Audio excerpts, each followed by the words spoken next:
massive car bomb exploded outside of a large federal building in downtown Oklahoma City, shattering that building, killing children, killing federal employees, military men, and civilians.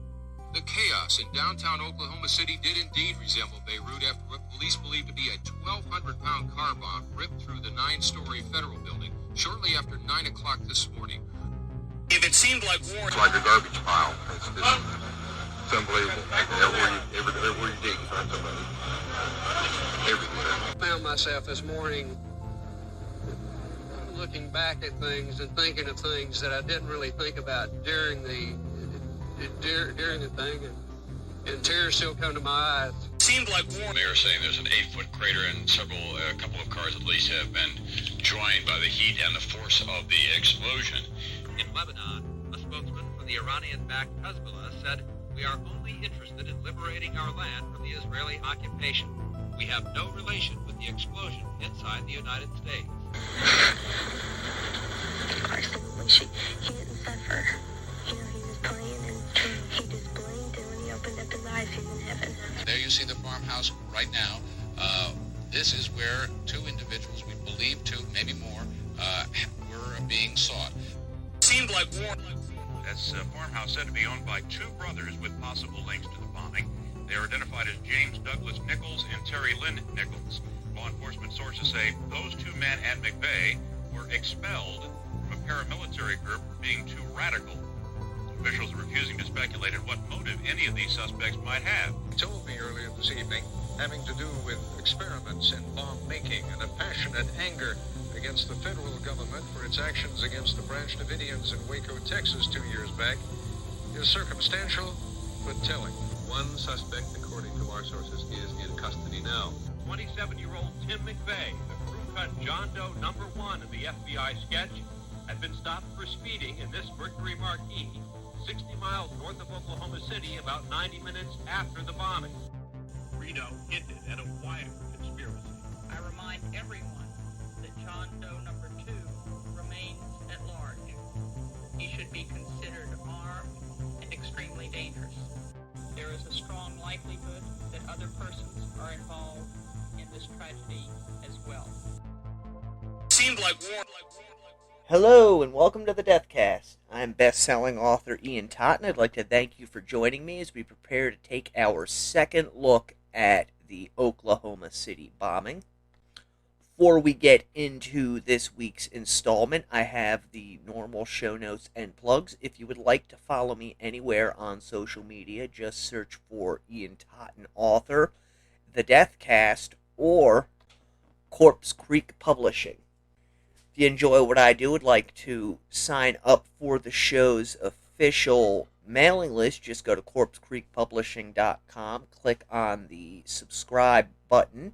You can get updates on new show releases, Patreon episodes, that sort of thing. While there, please consider making a donation to the show. Buy me a cup of coffee or a pack of smokes. If you really enjoy the show, please consider becoming a Patreon member. You can go to tinyurl.com/DC Patreon. For as little as $2 a month, you can help support the show and get exclusive content while you're there. First exclusive episode is up. There are more in the works as we speak. If you don't have the money to spend, I understand times are tough. Go to your favorite podcast app, subscribe to the show there, leave a 5-star review. They really do help get the show out to more people, and I will read your review on air. Alright, now that all of that is out of the way, get yourself something to drink, find a nice comfy chair, kick back, relax. I've got my coffee, I've got my cigarettes. Let's go into the crypt. When we left off last episode, we had gone through a basic timeline of events for April 19th through roughly the 21st of 1995, the actual bombing of the Murrah Building in Oklahoma City. We also discussed one of the reasons that was discovered by law enforcement as to why the perpetrators of the attack, that would be Timothy McVeigh and Terry Nichols, did what they did, and that would be the siege at Ruby Ridge. This week we're going to be looking at the second reason why, at least according to McVeigh, he decided that he needed to strike back against the United States government for what he saw as oppressive actions against the populace, and that would be the siege at Waco, Texas. I know this particular story has been covered to death by the media, but I do think it is important to go over the facts of the case as opposed to the official government narrative, because that has been proven in court to be unreliable. So much so that the Branch Davidians still exist and still believe David Koresh to have been their Messiah. Not all of them, but a good amount of them, especially those who were able to survive the assault by the FBI and the ATF. So, the Branch Davidians, led by David Koresh, were an offshoot of the Seventh-day Adventists. They were really an apocalyptic religious sect that believed the end was nigh, and as such were preparing for that. They bought a area of land actually outside of Waco, Texas, in Axtell, Texas, where they built a fairly large compound to help bring in money to the group. Their leader, a man by the name of David Koresh, who was born Vernon Wayne Howell, began selling guns at gun shows. This is the first important aspect of this particular case, because later the ATF would try and claim that he was illegally selling assault rifles, something that in court was proven to be factually wrong. Davidians, so far as their sale of weaponry, did everything above board. They had all the required permits, both state and federal. For some reason, the ATF decided that they were going to stake them out and eventually raid the compound. And for those of the younger listeners out there, you've never experienced anything like the news coverage that came out when the Branch Davidian compound was laid siege to by the FBI and the ATF. Because the story, right from the get-go, from the federal government and the media, was they were selling illegal guns, there was sexual abuse of children going on, all of which was denied by the Branch Davidians. And in fact, the sheriff of Axtell, Texas, said, basically, I don't know why they're doing this, they haven't done anything wrong. So the ATF ends up renting a property down the road, pretty much directly across the street from the Mount Carmel Center. And as the story goes, someone from the Branch Davidians was down at a store that was nearby and was told by a local, basically, hey, you guys are about to be raided. And they went back to Mount Carmel to inform Koresh and the others that the federal government was preparing to move in on them. This was honestly a surprise to most of those within the building, including Koresh himself. There are conflicting stories about what happened next. Part of this is due to the fact that the front door to the building was taken by the federal government after the siege and has never been shown to the public, has never been released.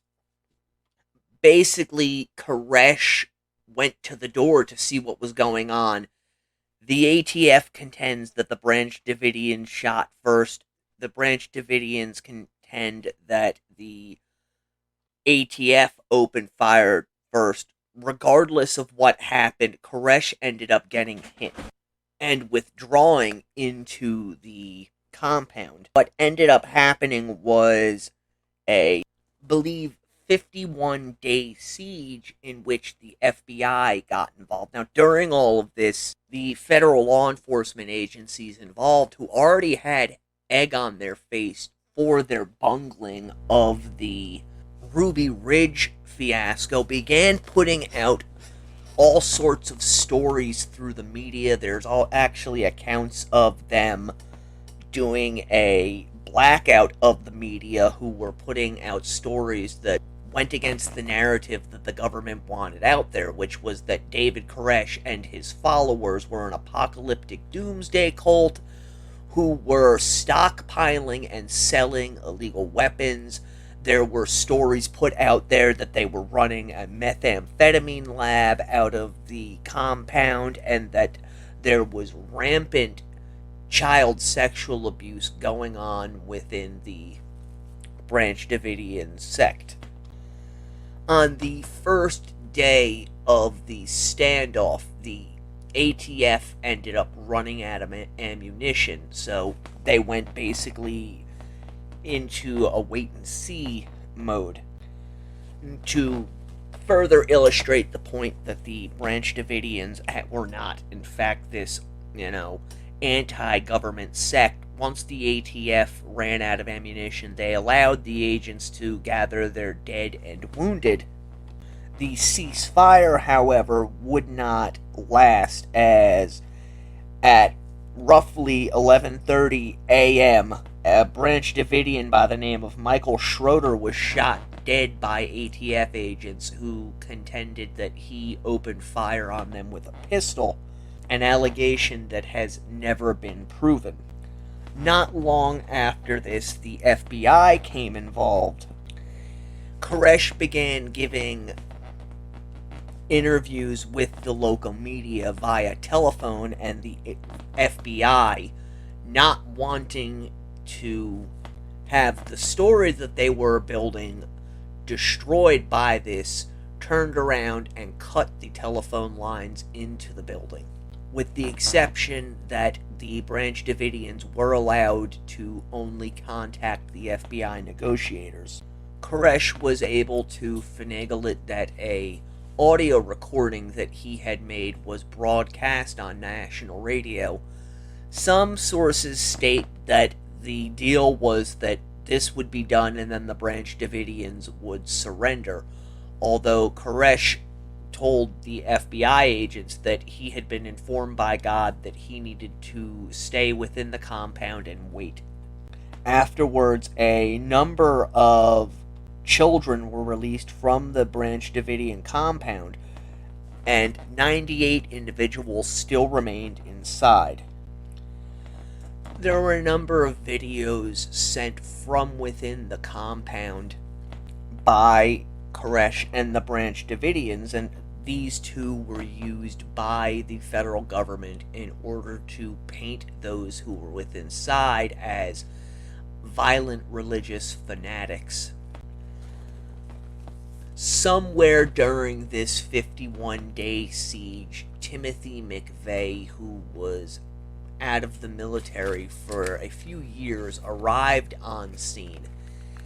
And the things that he saw, particularly on the last day, it said, is what drove him over the edge and firmly entrenched him in his belief that the federal government was a tyrannical organization that needed to have war openly declared upon it.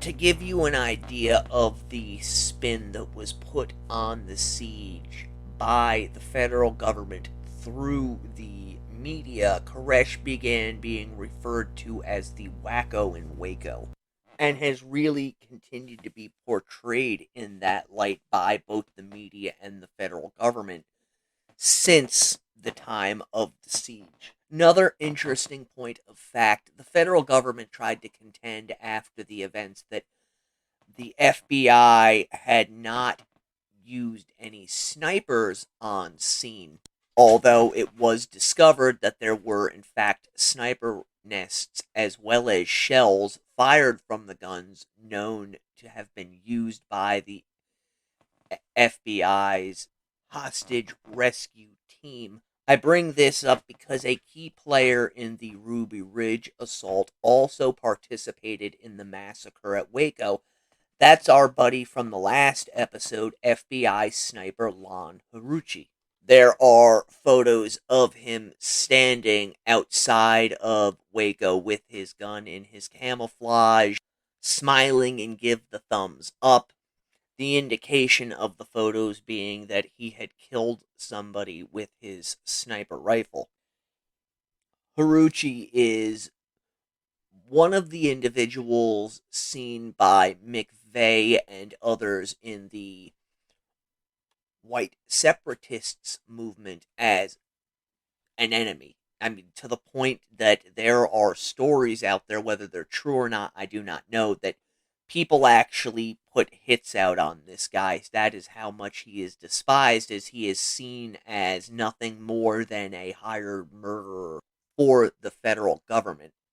In any event, on day 51 of the siege at Waco, Janet Reno authorized the FBI hostage rescue team to mount an assault.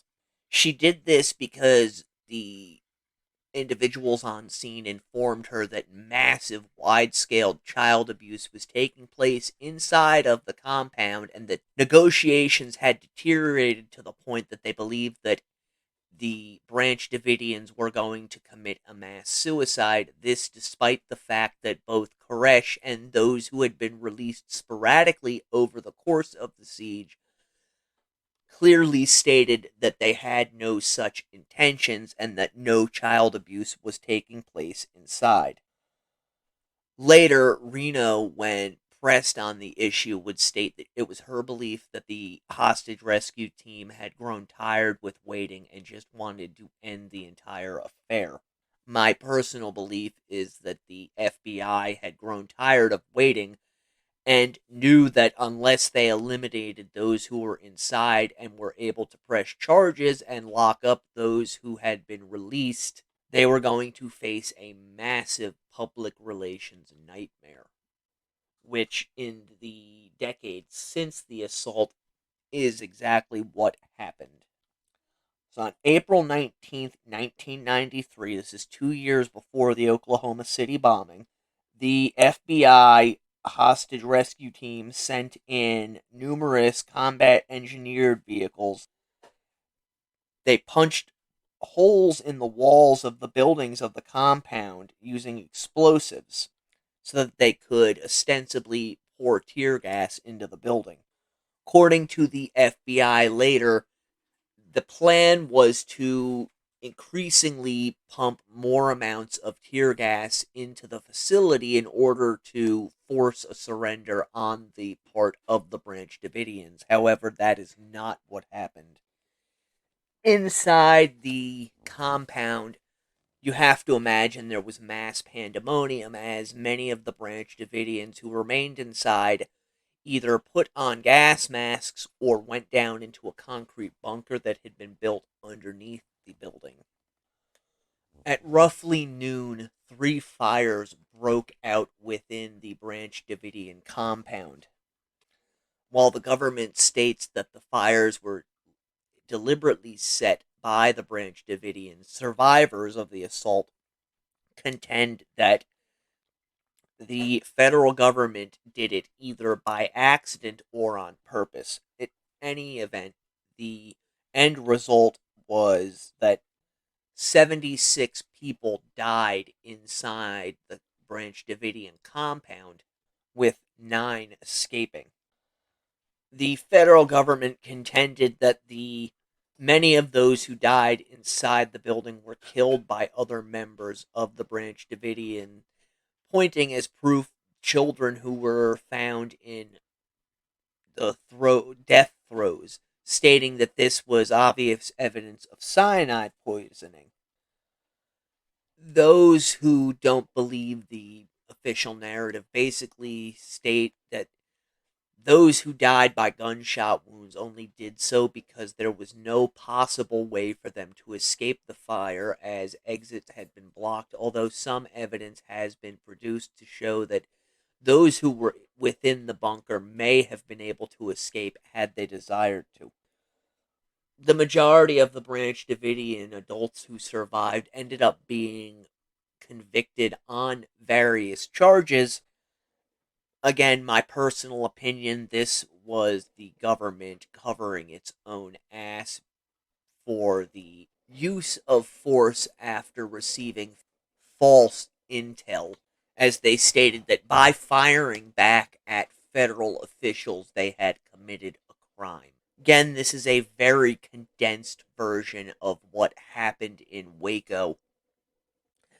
Actually, a friend of mine, Ed Opperman, did an interview with survivors of the siege, which can be found over on his Spreaker page in his archives. One of the interviews I know that is over there is with a Branch Davidian who died this year by the name of Clive Doyle. He was actually able to escape from the fire, and it paints a much different picture of what actually took place within the compound during the siege, but also of life within the Mount Carmel Center. So anybody who is interested in hearing a side other than the federal government or the media's interpretation of what the federal government told them, I recommend you go and seek it out. Again, that's the Opperman Report on Spreaker. Just type in Clive Doyle. So there are the two reasons that both McVeigh and the federal government eventually decided were at the root of McVeigh's hatred for the U.S. government, but there was more to Timothy McVeigh than just that, and we're going to delve into his life a bit at this point. Timothy James McVeigh was born on April 23rd, 1968, in Lockport, New York. He was the only son born to Mildred and William McVeigh. Mildred was known by friends and family as Mickey. People that knew the couple said that Bill worshipped the ground that his wife walked on, while Mickey basically treated him as a doormat. It has been noted that McVeigh's father was a very shy individual, while his mother liked to spend her time going out with her friends, carousing and drinking. When he was 8, McVeigh's mother took a job for a travel agency and was away for quite a bit of time.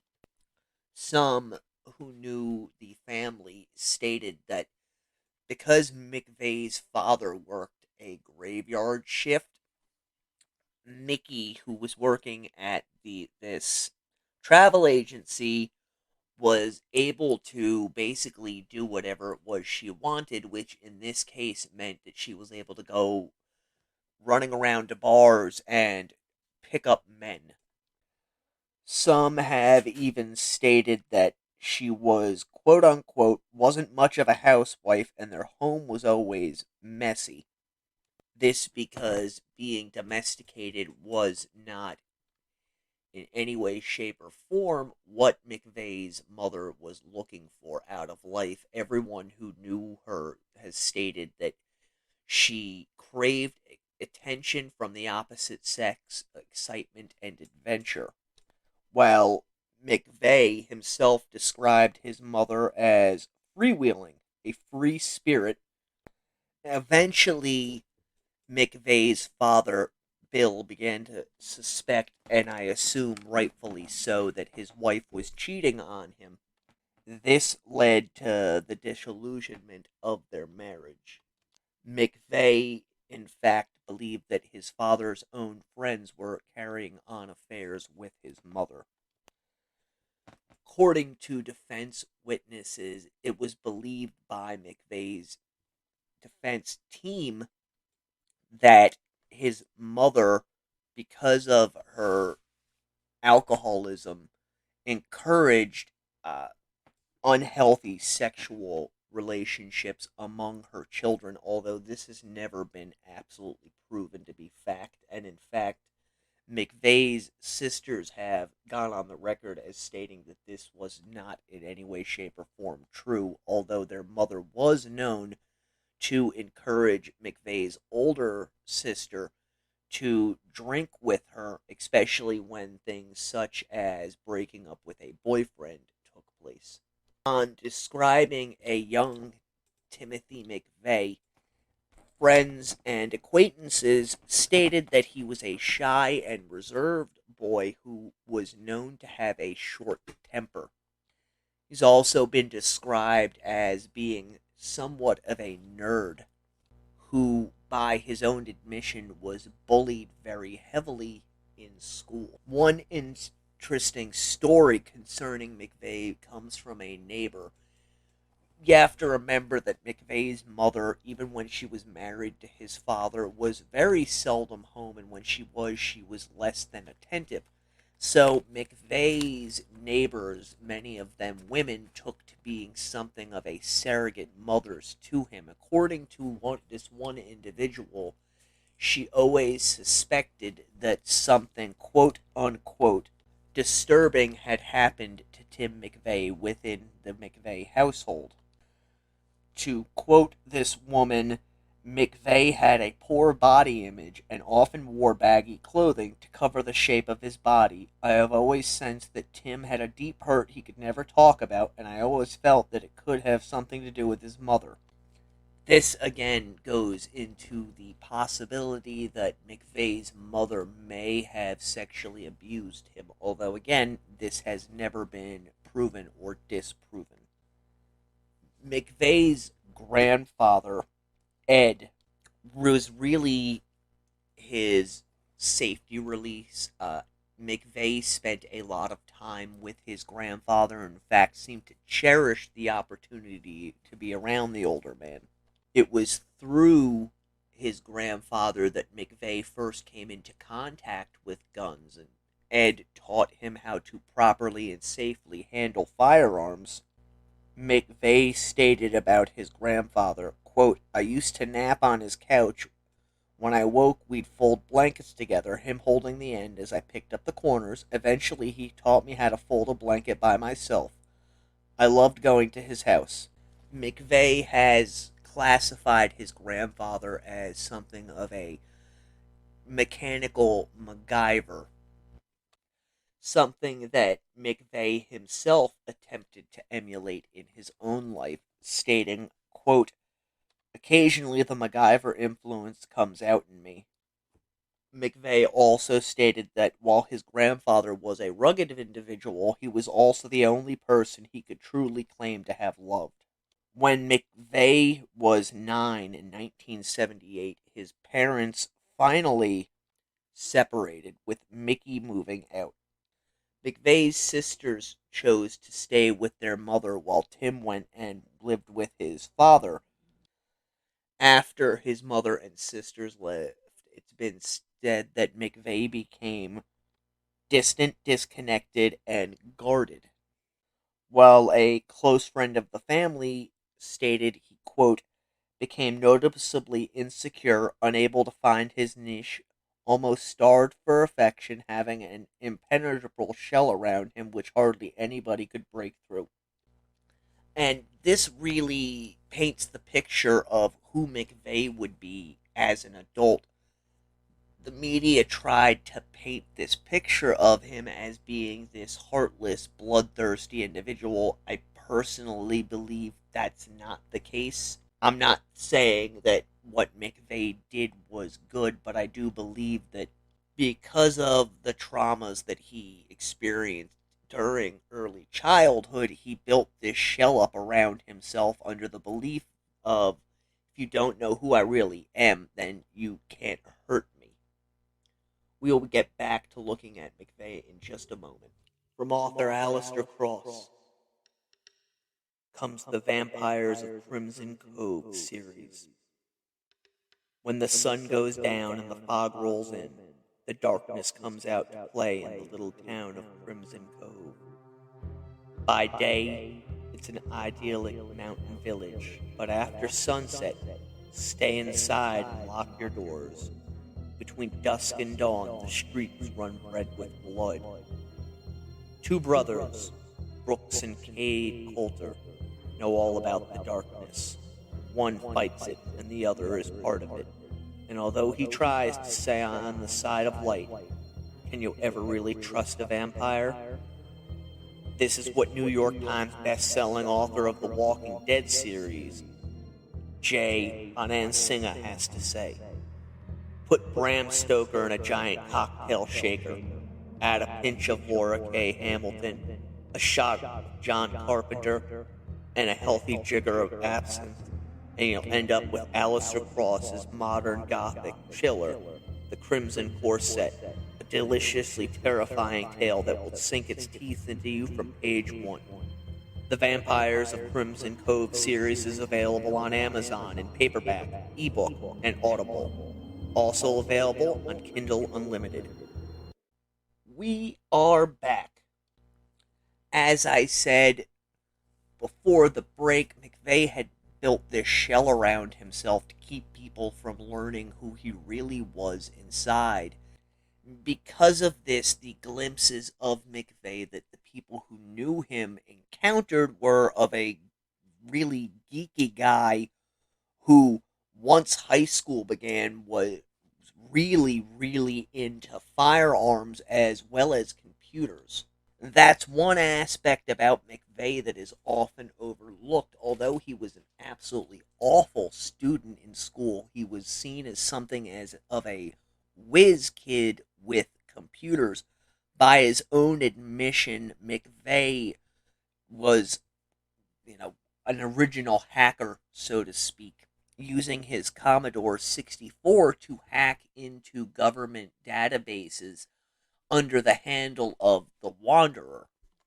Just as an aside, it is odd that the federal government, when he eventually did go into the United States Army, did not take advantage of this ability of his to understand and use computers, but that could also be tied into the fact that eventually McVeigh would hold illusions that he wanted to be a member of the Special Forces.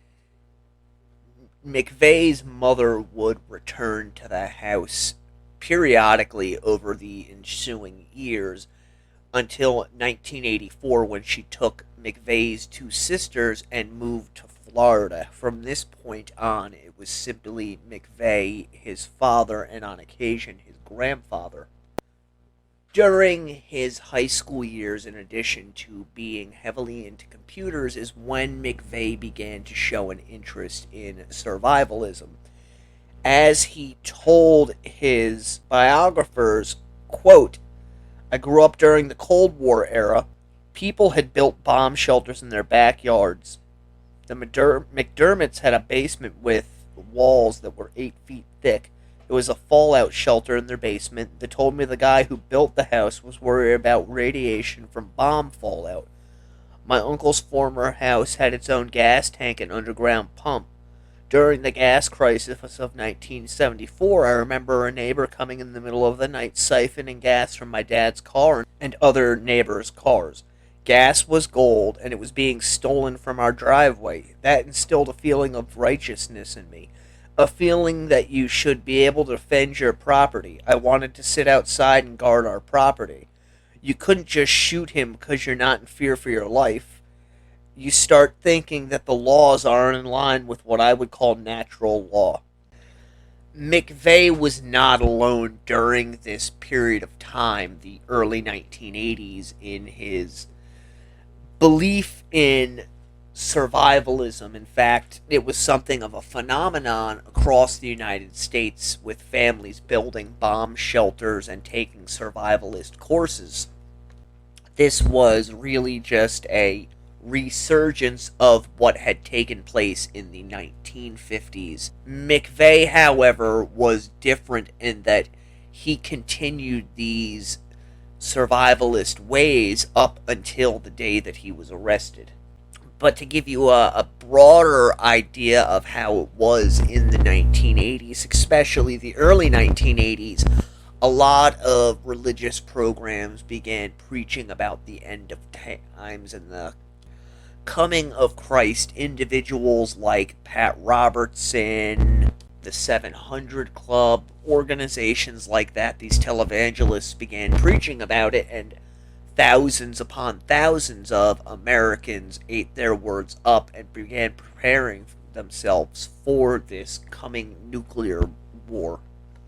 McVeigh started earlier than some, however, as by his own admission, the blizzard of 1977, which saw 15 feet of snow dumped on the town of Pendleton, where McVeigh and his father lived.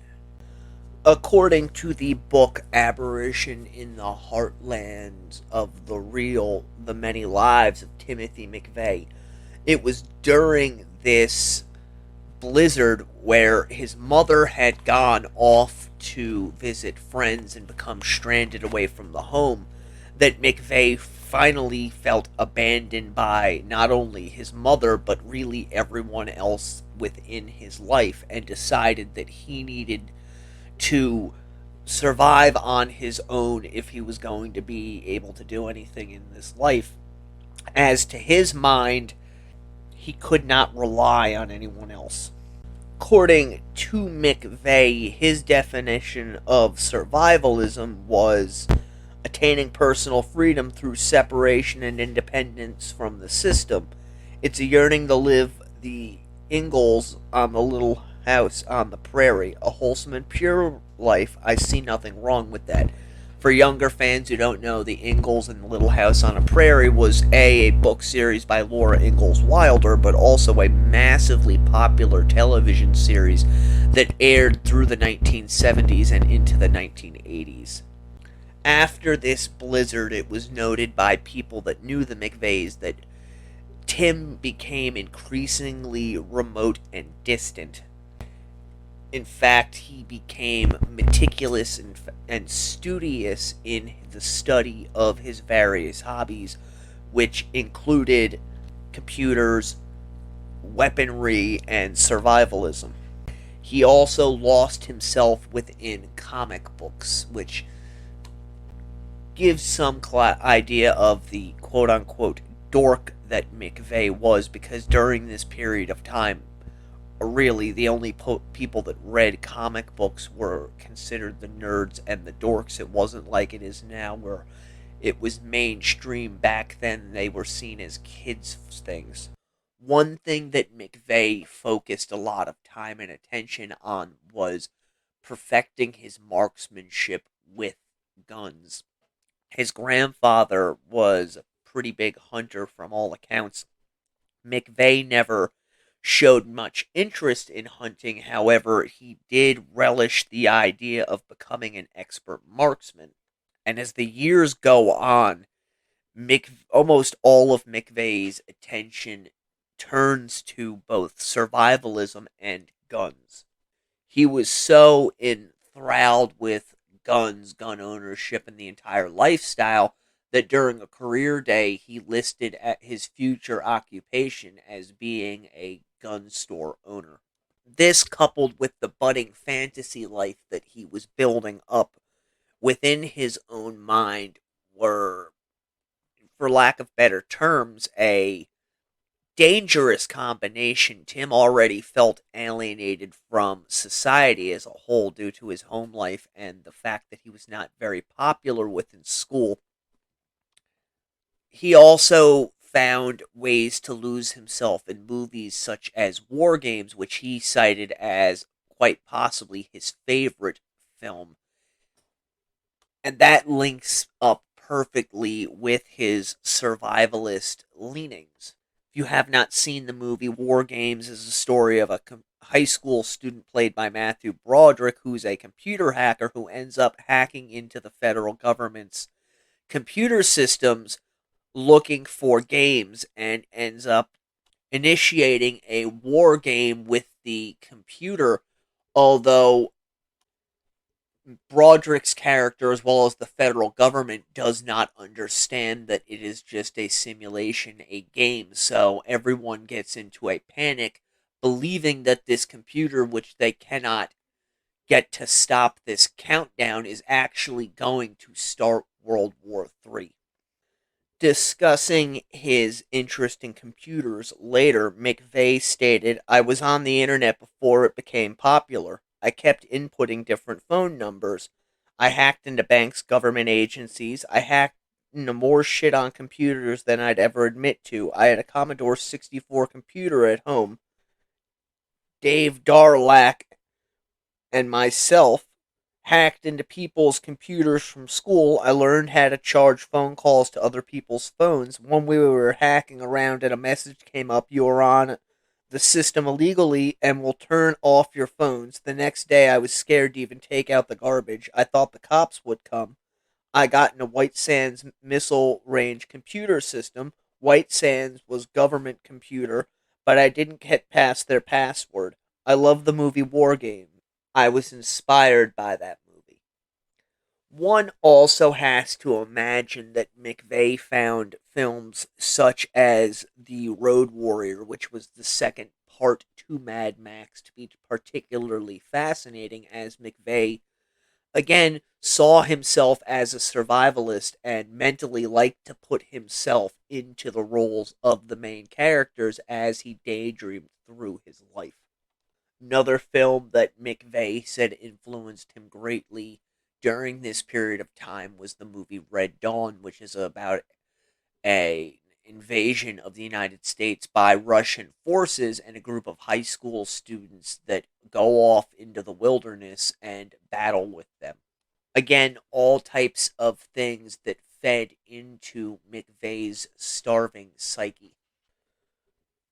Unlike the lone wolf narrative that has been put out about McVeigh during his high school years, while he was quiet and withdrawn, it was noted that he was placed into advanced placement classes, had near perfect attendance, decent enough school grades, and got along with everyone within his school. He was one of those individuals that kind of floated from group to group, never joining one of them. It was said that he did not smoke, drink, or do drugs. An interesting bit of information from his high school years is that, to the best of anyone's knowledge, while he did have a crush on a girl that was in his biology class, it is not known whether Tim McVeigh ever had a girlfriend or experienced any sort of intimacy with a woman in his life.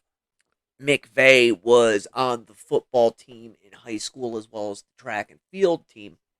One student that attended class with him stated that Tim was outgoing and active, but was also an unconnected loner on the fringes of teenage social life. While a family friend stated that he was always on the outside looking in, wanting a place to fit in. He never quite made what he wanted to make or achieved what he wanted to achieve.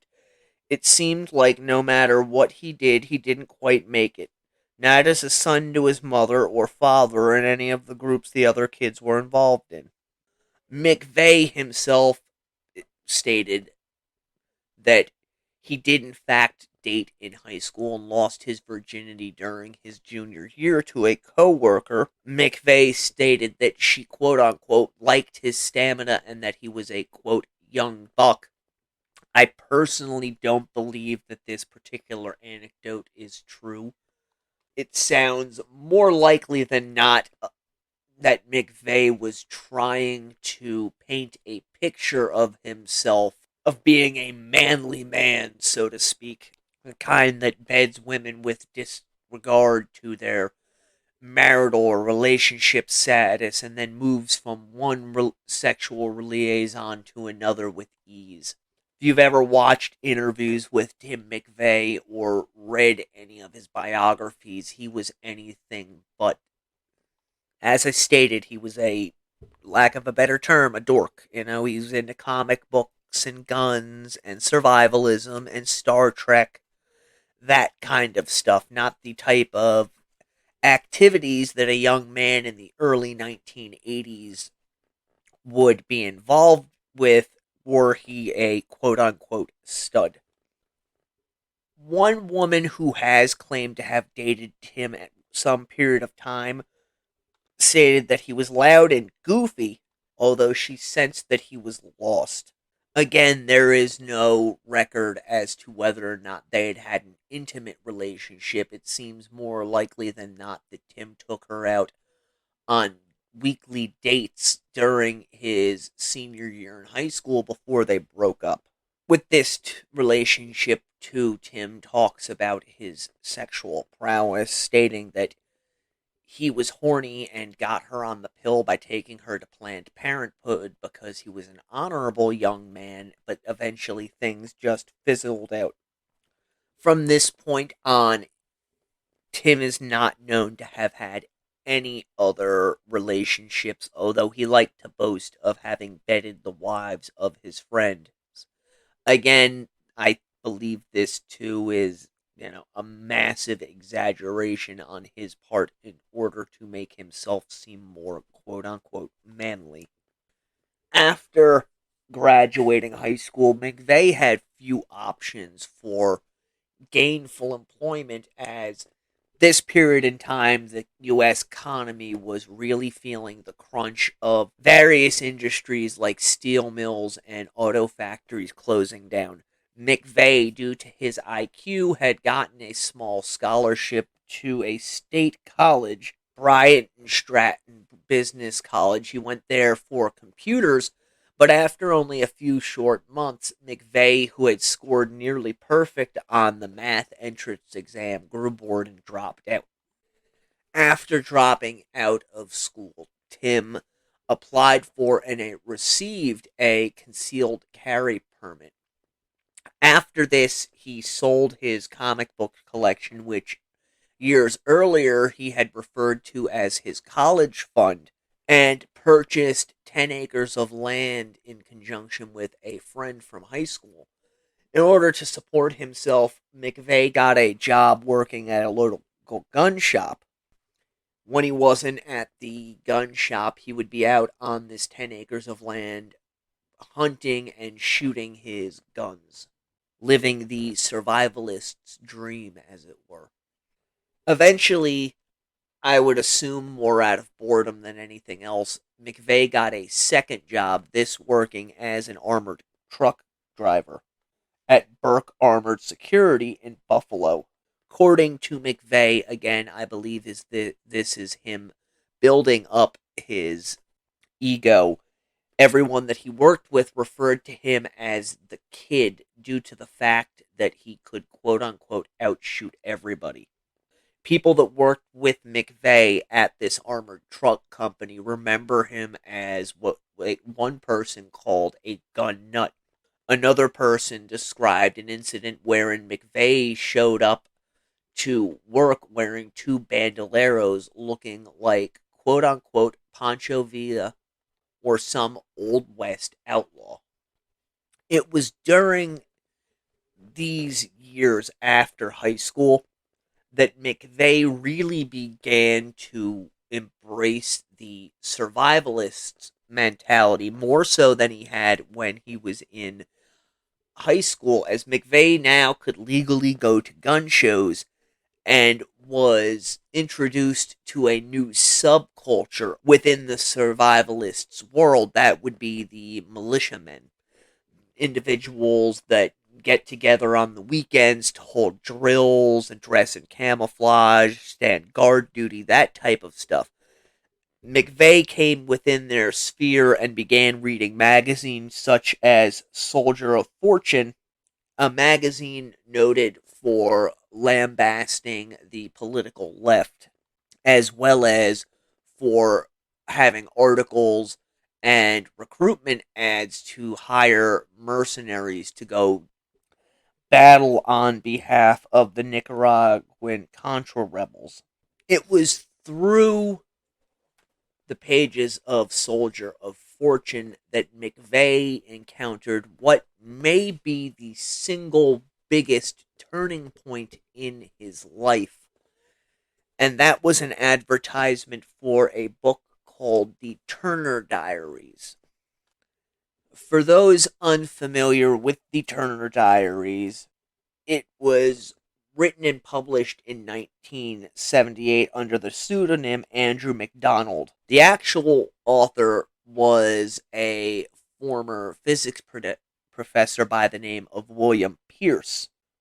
Pierce is the deceased founder of the National Alliance. The National Alliance is a right-wing extremist organization with ties to the Vanguard, the Sword and the Shield, the White Aryan Resistance, the American Nazi Party, Stormfront website, on and on and on. Anybody who has ever been to a heavy metal concert in the last 25 years or so may actually have met members of the National Alliance without even realizing it. They like to go to heavy metal concerts and hand out CDs outside of the venue, usually afterwards, to concert goers. Usually these CDs carry the label of Resistance Records. I know myself, a friend of I went to a Danzig concert, and as we were leaving, somebody handed us a CD. We had no idea what it was, and it wasn't until later when we decided to play it to see what kind of music it was, we realized that it was white nationalist music, with bands such as Screwdriver, Blue-Eyed Devil, numerous whites-only bands who espouse a white nationalistic, oftentimes Christian identity, neo-Nazi mindset. So for anybody who tells you, that these groups aren't active or anything like that, I can tell you from my own experience, I've encountered them at concerts. That was the first time. That's not the last time I've encountered them at concerts. They seek out the young, white, and disenfranchised within society. Well, anyways, this book, The Turner Diaries, is extremely popular with the white nationalist movement. The book consists of diary entries from a character by the name of Earl Turner, who has grown disillusioned with society. He sees the increasing multiculturalism, restrictive gun ownership legislation, various other things as a threat to the white race, which is led by the Zionist-occupied government, or ZOG, as in this book it is explained that the Jews seek to enslave mankind, particularly white men. Also in this book, in these diary entries, it goes on to list off increasing terroristic activities by Turner and his cohorts against non-white individuals who are their enemies. At the end of the book, Turner and his cohorts achieve success after blowing up a supercomputer in the FBI building. One thing of note is that they use a truck bomb. This computer is used to track white individuals for control by the government. So this wonderfully crappy piece of literature was and still is a wet dream to those within the white nationalists movement. Almost a blueprint, if you will, for those who are within it, as evidenced by numerous white nationalist crimes during the 1980s and 1990s. This includes the Oklahoma City bombing. So McVeigh, who is already alienated into the survivalist world, he first encounters this book, and it basically becomes almost like his Bible, as this book really laid the foundation for his political and sociological beliefs. And that is important to make note of, because there are those who believe that McVeigh was not a racist and did not believe in the white power movement. By his own admission and by evidence, we are going to see how McVeigh was not only involved with but supported the white power movement through the United States. On the book, McVeigh states, "Exposed me to racism I wasn't familiar with. It's very anti-black." McVeigh further stated, and mind you, that he said this after he had been arrested, he realized everyone is an individual. This he continued to profess until the day he died, that everyone was an individual, and that the aspect of the book he really gravitated towards was the survivalist anti-government message contained within the pages. It was through these gun stores and working at Burke and magazines like Soldier of Fortune and the Turner Diaries that Tim McVeigh became aware of the subculture of what the white nationalist movement. McVeigh ended up being promoted at his job at Burke, although eventually, because of the various things that McVeigh was involved in, his performance at work began to suffer. To quote one former co-worker, "We saw Timothy McVeigh most high school students never knew, a man influenced by war and weapon literature, angry over his home life and living in a survivalist fantasy world." Eventually, co-workers began to notice McVeigh was becoming increasingly hyperactive and high-strung.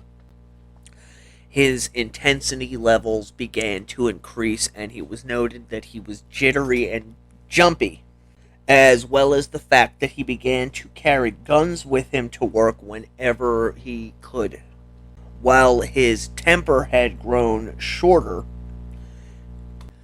with numerous colleagues stating he would fly off the handle at the drop of the hat, only to quickly calm down, and other days it was almost as though he wasn't there. That's how withdrawn McVeigh would become.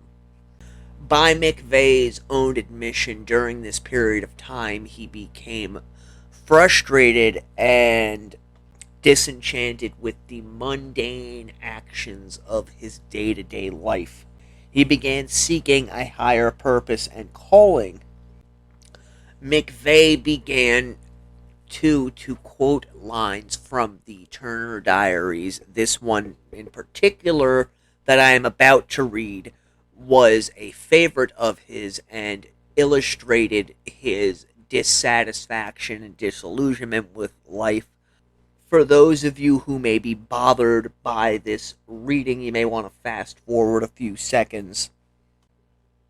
"The chains that bind us are formed slowly, one link at a time, so we never notice the additional weight of one additional link, but eventually it forms a chain."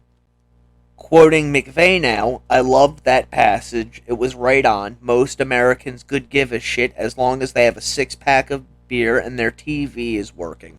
It was because of this growing disillusionment that on May 12, 1988, just after turning 20 years old, Timothy McVeigh drove to the Federal Building in Buffalo, New York, and walked into the Army Recruitment Office and informed the individual there that he had this desire to become an airborne ranger, Green Beret, or some other branch of the Special Forces. After being reassured that after boot camp he would have the opportunity to pursue whatever it was that he wanted to do, McVeigh ended up enlisting. Many who knew McVeigh saw his enlistment as a natural progression for him, as McVeigh had been very pro-government, very pro-Republican Party, pro-Reaganism. And that may have been true up to a point, but as we've already seen, despite his leanings, McVeigh was already growing extremely disillusioned with the ties that bind you. So his joining of the military may have been looking for some form of real structure and change in his life, and B, a means to an end, as he wished to be a survivalist, and the best way for him to get the most top of the line training was for him to go into the armed forces and get into a special forces program. We are going to leave our story for this week. We will pick it up again next week when we discuss McVeigh's time in the military, what happened after, and the events leading up to the bombing itself. I hope you have enjoyed this episode of the Deathcast. Again, if you like the show, please consider becoming a patron at tinyurl.com/DC Patreon. Little as $2 a month, you can help support the show and get bonus content. Like and subscribe wherever it is that you get your favorite podcasts, and leave a 5-star review. The Deathcast is a production of Corpse Creek Publishing. Until next time, stay morbid.